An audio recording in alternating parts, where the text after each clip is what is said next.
오늘은 나훔서 1장의 말씀을 보도록 하겠습니다.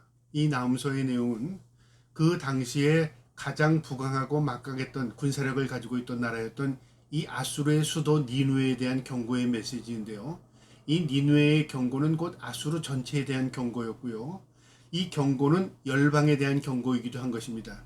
그 당시엔 이 아수르는 남유다와 북이스라엘을 괴롭혔던 나라였을 뿐 아니라 북이스라엘을 멸망시킨 나라의 도구로도 이 아수르가 사용되었습니다. 하나님께서는 이방인이었지만 그들을 하나님께서 보고 계신 것이었습니다. 또 뿐 아니라 하나님은 세상의 주인이시고 하나님은 세상을 다스리시는 분입니다. 하나님의 백성인 이스라엘만 정결케 사는 것을 원하는 것이 아니라 모든 이 땅의 하나님의 피조물들이 하나님 앞에 정결하고 거룩하게 살기를 원하십니다. 그것의 샘플로서 이스라엘을 하나님 택하신 것입니다. 우리가 하나님 앞에 택함 받은 것은 우리만 하나님 앞에 거룩하게 살고 그 다음에 하나님을 모르는 사람들은 아무렇게나 살아도 된다, 그게 아니라 우리가 하나님 앞에 샘플로서 정결하고 거룩한 하나님의 백성으로 살 때, 빛과 소금으로 살 때 하나님을 모르던 사람들이 우리를 통해서 하나님이 계시구나, 우리도 저렇게 살아야 하나님 앞에 복을 받는구나, 그것을 보여줄 수 있는, 그래서 우리를 삶을 통해서 예수 그리스도를 증거하고 하나님을 드러내는 삶을 살기 원하시는 것이죠. 마찬가지입니다.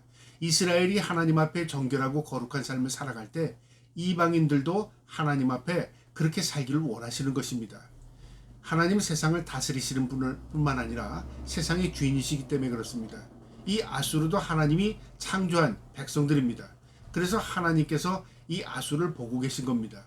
이 아수르가 죄악에 빠졌을 때, 그리고 하나님을 몰랐을 때 하나님께서 그들에게 경고함을 통해서 그들이 회개하는 일이 있었습니다. 이 나훔서가 쓰여지기 100년 전에 요나 선지자를 통해서 하나님 경고했습니다. 그때는 그 요나 선지자의 외침에 이 니누에가 통회하고 자복함으로 회개해서 하나님께서 그들의 긍휼을 베풀어 주셨습니다. 그러나 100년이나 세월이 지난 이후에요, 그들은 다시 원점으로 돌아간 겁니다. 그래서 하나님께서 선지자를 통해서 또 그들에게 경고하는 내용이 이 나훔서입니다. 근데 그들은요, 그것을 깨닫지 못하고 돌이키지 못했습니다. 어쨌든 오늘 이 본문의 내용은 하나님은 경고하신 겁니다.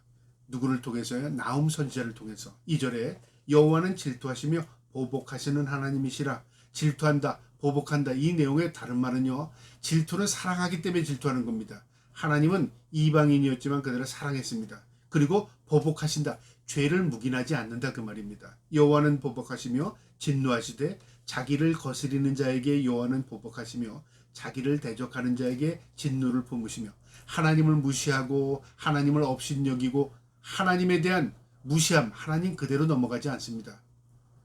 하나님께서 경고하시는 겁니다.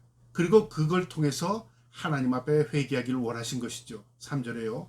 여호와는 노하기를 더디하시며 권능이 크시며 노하기를 더디하신다. 하나님이 참으시는 겁니다.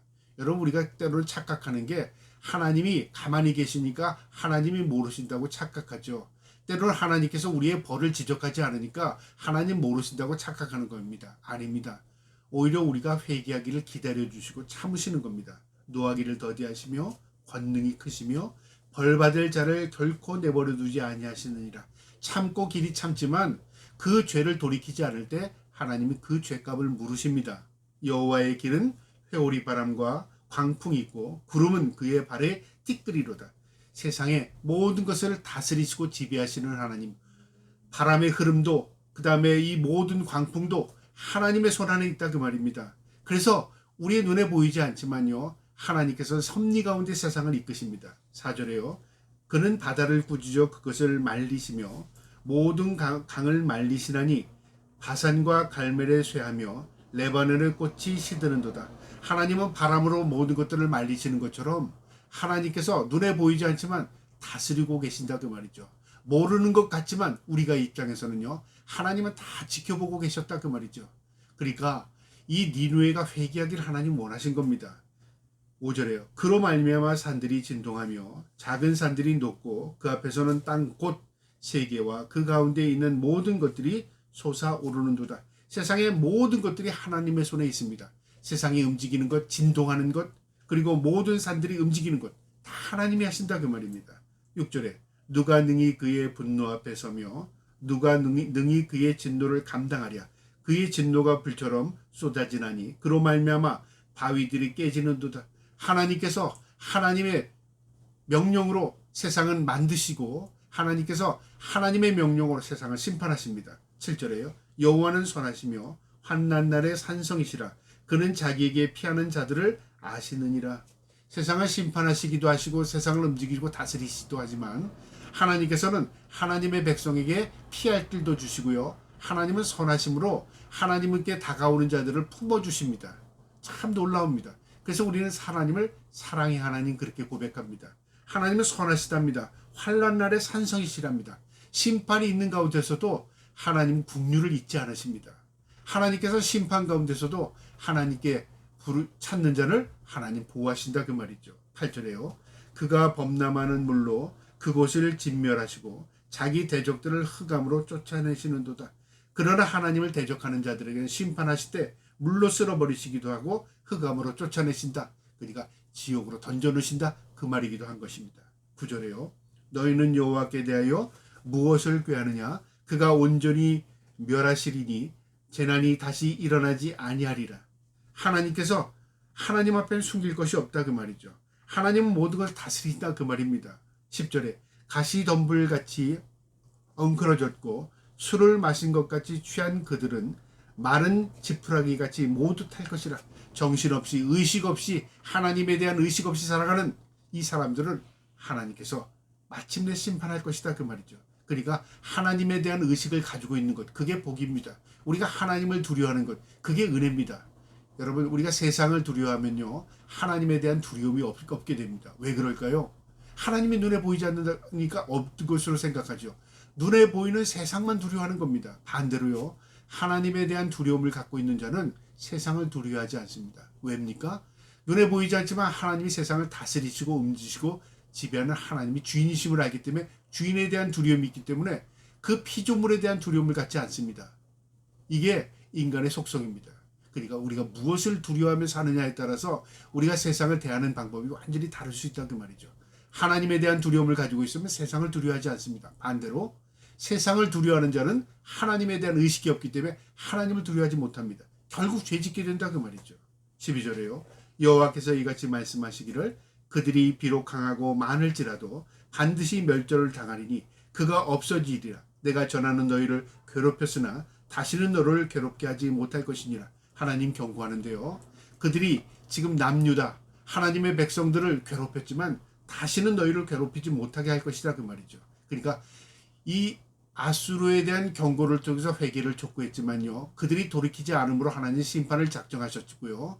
또 남유다에게는 위로의 말씀입니다. 지금은 그들이 막강하고 강성하고 그들이 패권국으로서 많은 나라들을 괴롭히지만 그러나 하나님의 몽둥이 심판이 임하게 되면요. 그것은 말이 지푸라기처럼 싹 사라질 것이다. 없어질 것이다. 그 말을 들은 이 남유다는 위로가 되지 않겠습니까? 다시는 너희를 괴롭히지 못하게 할 것이라고 말합니다. 그러면서 13절에 이제 내게 지은 그의 멍에를 내가 깨뜨리고 내 결박을 끊으리라. 이 아수르가 괴롭히고 남유다를 짓밟으려고 하는 그 모든 것들을요 하나님께서 깨뜨려 버리신답니다. 멍에를. 그러니까 하나님께서 참 자유를 주신다 그 말이죠. 그러니까 소망이 하나님께 두어라 그 말입니다. 세상에 우리는 힘의 논리로서 힘 있는 나라가 모든 걸 지배할 것 같고 힘 있는 자가 모든 것을 다 취할 것 같잖아요. 여러분 그건 인간의 그냥 생각입니다. 힘대로 한다면요 힘만 키우면 세상을 지배할 수 있겠죠. 그런데 그렇지 않습니다. 힘이 있다고 해서요 지배국이 되는 것도 아니고요. 힘이 있다고 해서 모든 것을 가질 수 있는 거 아닙니다. 하나님의 주권적인 섭리 허락이 없이는 그게 다 이루어지지 않습니다. 하루아침에 망하는 나라도 힘 있는 나라가 망할 수 있고요. 힘없는 나라가 하루아침에 하나님의 은혜를 입어서 회복되는 나라들도 많이 있습니다. 세상을 움직이시고 다스리시는 분은 하나님이십니다. 그것에 대해서 가르치는 겁니다. 14절에요. 나 여호와가 내게 대하여 명령하였나니 내 이름이 다시는 전파되지 아니할 것이라. 내가 내 신들의 집에서 새긴 우상과 부은 우상을 멸절하며 내 무덤을 준비하리라. 이는 내가 쓸모없게 되었음이니라. 하나님께서 그들이 섬겼던 우상들을 다 쓸어버리고요. 소멸시킨답니다. 그들이 절대적으로 섬겼던 그 모든 것들이 다 허상임을 하나님께서 드러내게 하신다 그 말이죠. 하나님은 세상의 창조주시기 때문에 그렇습니다. 주인이 하나님이시다 그 말입니다. 마지막 15절에요. 볼지어다 아름다운 소식을 알리고 화평을 전하는 자의 발이 산 위에 있도다. 여러분, 아름다운 소식이 무엇일까요? 가장 좋은 소식입니다. 무엇이 가장 좋은 소식일까요? 우리에게 있어서는 예수 그리스도께서 우리를 위하여 십자가 지시고 그 은혜로 우리가 구원받은 것, 가장 기쁜 소식이죠. 예수 그리스도의 복음의 소식입니다. 우리가 그로 인하여 구원받았다는 소식이죠. 이게 궁극적인 소식이지만 그 당시에 아수르에게 있어서, 이 남유다에게 있어서의 소식은 무엇일까요? 자신들을 괴롭혔던 이 아수르가 멸망한다. 이 기쁨의 소식입니다. 그들이 괴로움을 당했던 나라가 소멸된다. 이게 기쁜 소식이 아니겠습니까? 그래서 이 1차적으로는 그들에게 있어서 아수르의 멸망의 소식이 기쁨의 소식이었고요. 궁극적으로는 메시아 예수 그리스도께서 우리를 구원하는 소식, 가장 기쁜 소식입니다. 아름다운 소식을 알고 화평을 전하는 자의 발이 산 위에 있도다. 기쁨으로 날뛴다 그 말이죠. 뛴다 그 말이죠. 유다야, 내 절기를 지키고 내 서원을 갚을지어다. 하나님에 대한 의식을 회복해라 그 말이죠. 너희가 하나님께 약속한 서원들을 하나님께 갚고 예배하고 하나님에 대한 의식을 회복해라 그 말이죠. 진멸되었으니 그가 다시는 내 가운데로 통행하지 아니하리로다. 그 너희를 괴롭혔던 그 아수르는 멸망당할 것이다. 그러니 그것에 대한 두려움을 갖지 말고 하나님에 대한 의식을 회복하고 하나님께 서원을 갖고 하나님 앞에 절기 예배를 회복하고 하나님에 대한 의식을 바로 해라 그 말이죠. 우리가 두려워할 대상은 세상이 아닙니다. 우리가 두려워할 대상은 하나님이고요. 우리가 의식해야 될 것은 세상이 아니라 우리가 의식을 가져야 할 것은 하나님에 대한 의식입니다. 오늘 이 말씀 마음에 두시고요. 하나님께서 나훔 선지자를 통해서 경고했던 것처럼 그 경고를 마음에 새길 수 있는 저와 여러분 되기를 주님의 이름으로 축복합니다. 아멘.